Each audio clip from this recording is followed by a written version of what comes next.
population, and welcome to Off the Rack. I'm Sal. I'm Ben. And I'm Tiffany. The comic book review show where we take a comic, break it down, and then give you our opinions of it. Today, we did Justice League number 42, written by Jeff Johns, with art by Jason Fabok. Jeff Johns, your breakfast sausages. He is really nailing this book down. He's juggling a lot of characters. He's juggling a lot of story. It's the Dark Side War. Don't connect this with anything. Batman, Action Comics, no. It's just Justice League. It's its own thing. Fighting Darkseid maybe someday. Maybe. But for the most part, it's just Jeff Johns' Justice League book. Also has nothing to do with Brian Hitch's Justice League book. So, DCU! Which, by the way, is kind of freeing because it gives you a respite. Like, instead of just waiting for Superman's powers to come back, or instead of waiting for Bruce Wayne to become Batman again, you can just read this, and then you get them. Yeah. And you get crazy-ass moments, which we will discuss. So, spoilers ahoy! Big spoilers. If you haven't read this book, favorite it, wait, read the book, come back. We'll see you guys next time. But for now, since you have read the book, and you are interested in talking about these spoilers, let's get into it. It's like we're inviting them down the dark alley. I know. Shh, we got this book, and we're going to tell you about it. What'd you guys think of Justice League 42? Okay, so Justice League 42 has so very little action in it. It has so much dialogue in it. And it was so goddamn cool. I was amazed that this kind of book was really going to draw me in. Yeah. A book with a lot of Mr. Miracle in it still works. I love Fabok's design for Mr. Miracle. I like his depiction of all these characters. It feels like a mid-2000s kind of book, where like hyper detail and everyone's cool. But it's also rad. So I don't care. Like the Dark Side War, there's kind of a mystery, but it's like a Jeff Johns mystery. So, like, you could figure it out, A, right before you heard there was a mystery, and B, who gives a shit? We're going to see some cool fights. Sometime. What'd you think? Well, I read issue 41 first. All right. All right. Well, okay, to be fair, you're like reading this, and I opened the book and I was like, this isn't related to the Justice League book we read. No. And I was looking forward to the Dark Side Wars, even though we just came off of Convergence, and how could I possibly be excited by a DC event? Yeah. But because of my experience with Justice League on TV, yes, I love Darkseid, and I get excited for that character because I'm like, yeah, Darkseid. Yeah. At the beginning of 41, after they talk about Mr. Miracle, and he talks about his narration, Diana also has a narration which talks about being a little girl in Themyscira. And you find out how like they had shut themselves off from the world, and like how they went against what the gods had really intended for them. And like she finds like a book from the rest of the world on the shores, and she starts reading it. And her mom's like, no, takes that away from her. So like I totally bought the whole like Mirina. Yeah, I read it as Mirina, but it doesn't. Mirina. Yeah. We're making up names. Yeah, and like what her whole deal was, like she's like, no, that's what we're doing. Yeah. So it's just really funny because technically then Grail is on everyone kind of on the side of what they're fighting for, but at the same time is willing to lose the Earth to accomplish it, which is against what. Which is a villain. It's like, Yeah, well, it's cool. It creates conflict and it creates a villain that's like sympathetic, but isn't really a villain. But still, we have to stop it. It works. It works as a villain. And, of course, we also have the Anti-Monitor thrown in. Yeah, which I was like, I've heard Sal talk about them. Yeah. And I love that inclusion of that character, and I like him versus Darkseid, and we don't get to see any of that, but it's really fun to imagine where it's going, and so... I enjoyed the emphasis on Calabac. Yeah, that was weird. Because right? Calabac's a tool. He was such a tool in that cartoon! I know. It's like, which one's Calabac? Because all I remember is Steppenwolf. Yeah, he's not even in there. He's not in the book. They're just getting getting like riled up. But yeah, Steppenwolf. Yeah, I saw those just like, wait, what? Yeah, hardcore. Yeah. There are a bunch of sweet metal bands are named. Now, did the bands name themselves after the characters? Or the characters like Steppenwolf is an old... No, look, Darkseid's just a huge metalhead. Exactly. It's like the only thing. I could see that. His entire planet is on fire. Yeah, no, he's total metal. But like 80s thrash metal, like Pantera and shit. That's right. He's Can't badass. you just imagine him at a concert, like arms behind the back? Yeah, just... And finally he's just like... Yeah. Absolutely. Someone tries to like mosh against him and he just like looks at them and then just Omega beams. Omega beams. The death in his life. So, yeah, I really enjoyed it. I thought the writing was really fun and cool and whatever. The art, of course, great. Yeah. It's really funny because this feels like a DC shattering event, but it's only going to take place in this one title, continuity. which is great. It is great, but I'm just like, but this seems huge. Yeah. And it's awesome. I don't know. And I love, look, you don't hear me talk about Wonder Woman a lot because for the most part, my idea of what Wonder Woman should be never really lives up to what the comics present to me. And that's my problem. Let's be honest. Like, that's not their problem. Right. I got an idea in my head and then whatever.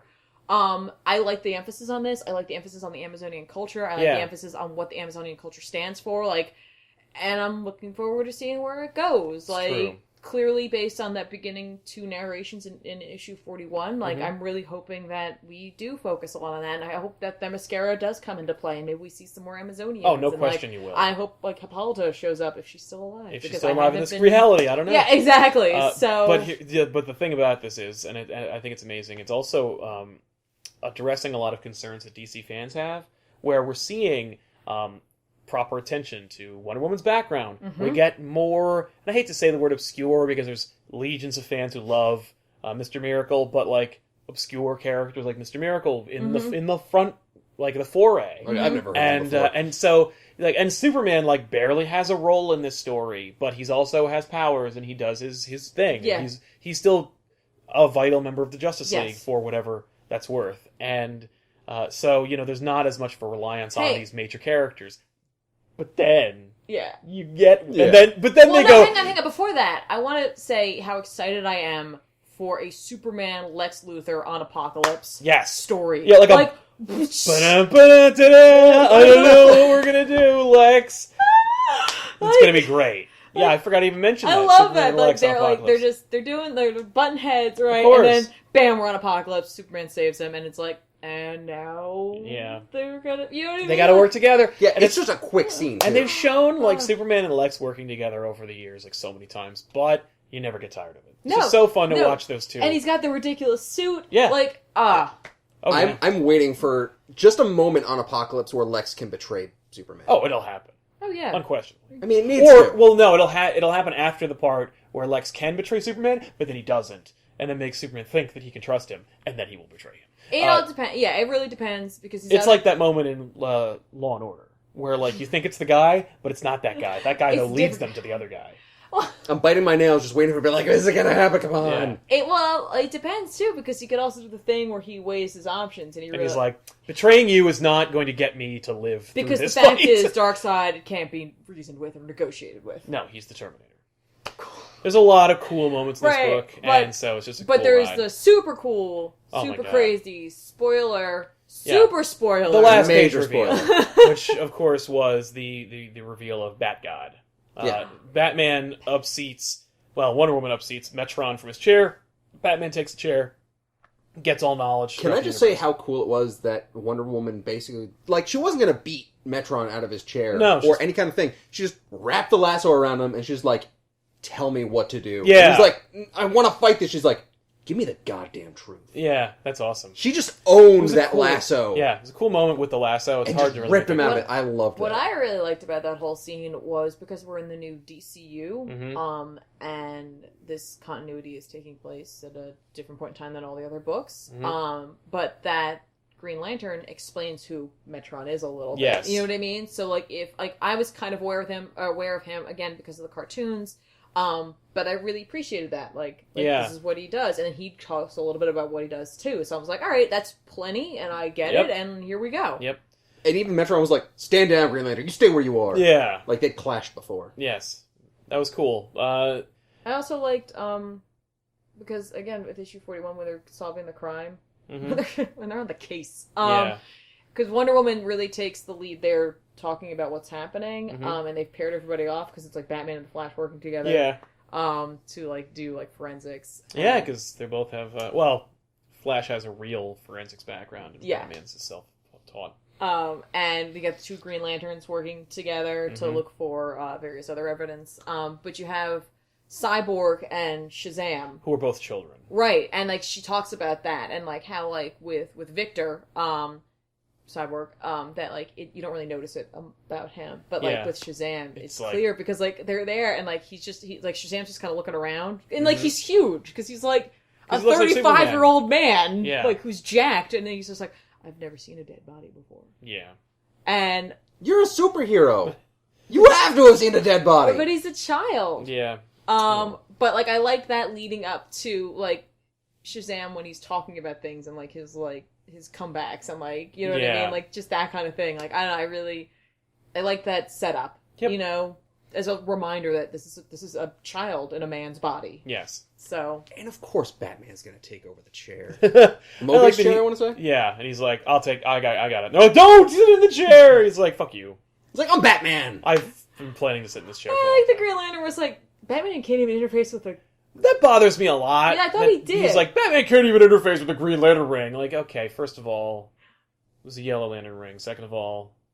Well, yeah, maybe that's what he's saying. He can't interface with the Yellow Lantern. Yeah, no, like he can interface with the Green Lantern ring. It was a weird way of basically setting up the downfall of Bat-God before he even starts. Because I saw a lot of negative criticism of people like, at least DC's finally admitting that Batman is a god in their universe and he's in charge and everything's about him.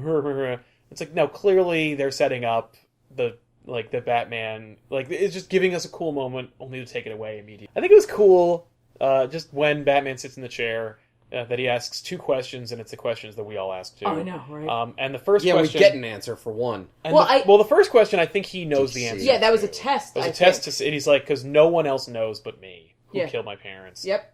And then he gets... And now the Justice League also knows. Well, yeah, who cares? And then he's like, all right, now who's the Joker? Yeah. And he's surprised, and I'm like...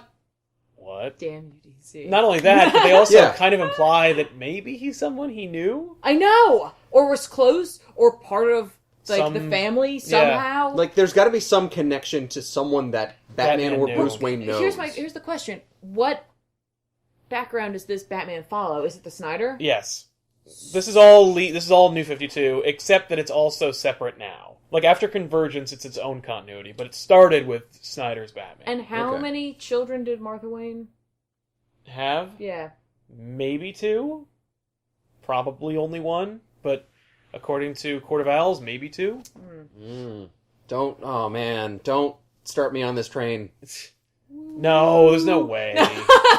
Anyway, it's a cool idea. Maybe it's a Gordon. Yeah, but thanks, DC, for, putting that question out there and knowing that Batman knows now and not having him say it out loud. I like that, assholes. Though. I think it's cool. Yeah, that's crazy, because, that's never going to cross back over into Snyder's Batman. It might. It might? Really? Maybe. Jeff Johns in charge, so who knows? So what was up with Batman's speech bubble at the end? That was him... going black and red. Well, that was him becoming, other than Batman. It was him changing over. Yeah, that's it's a voice beyond Batman's voice. Yeah. Even when he got into the seat, his voice changed. Yeah. But then suddenly, he's just I guess he's embracing the knowledge? I don't know. Well, we'll see. Excited. I want to read issue 43. Mm-hmm. Hopefully so do you. It's very ominous, but ominous in a cool, I'm looking forward to this kind of way. Yeah, can't wait. It's really weird calling it issue 43 because I'm like, no, I want to read part 3 of the Dark Side Wars. Exactly. So I can't wait. Looking forward to it. You guys should pick it up if you haven't already. And of course, go back and pick up 41 because it really gives a lot of context. Really random, but really intelligent numbering and input, where they put this. Because, yeah. Issue 1, 2, 3. Well, yeah, because issue 1 of the Dark Side Wars is issue 41, and the 0 issue before that sets this up. Yep, for issue 40. It's brilliant. So, if you are a DC fan of the future or coming back to watch this, you can easily pick up this run because it's true. Because it starts with 1, 2, 3. Yeah. In the 40s, but Yeah, so there you go, guys. Justice League number 42, and a little bit of 41 as well. Yeah. So pick it up at your friendly local comic book store or online. Mm-hmm. We'll see you guys next time. Thanks so much for watching Off the Rack. I'm Sal. I'm Ben. And I'm Tiffany. Bye. Great.